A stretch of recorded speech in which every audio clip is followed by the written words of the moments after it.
जय जगन्नाथ सांग मैंने गोटे दिन फ्री होगी टिके बाहरी जाइली पुआ को लेकिन बुले आने ताकू टिके बुले आनले ता मन खुशी हो ये माँ पुआ आम रेडी हो जाइलु। मो पुअर टिके हेयर स्टाइल ठीक से रहा दरकार।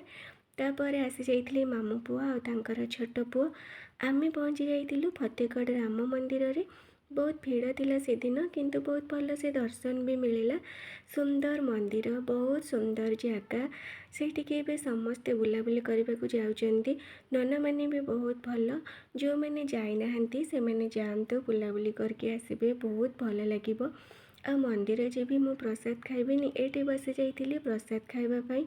बहुत दिन है लड़ू बाबा दर्शन करने को इच्छा थिला। बाबांकर भी दर्शन बहुत भल से मिलला। मंदिर पाखे गोटे सुंदर पोखरीटे अच्छी।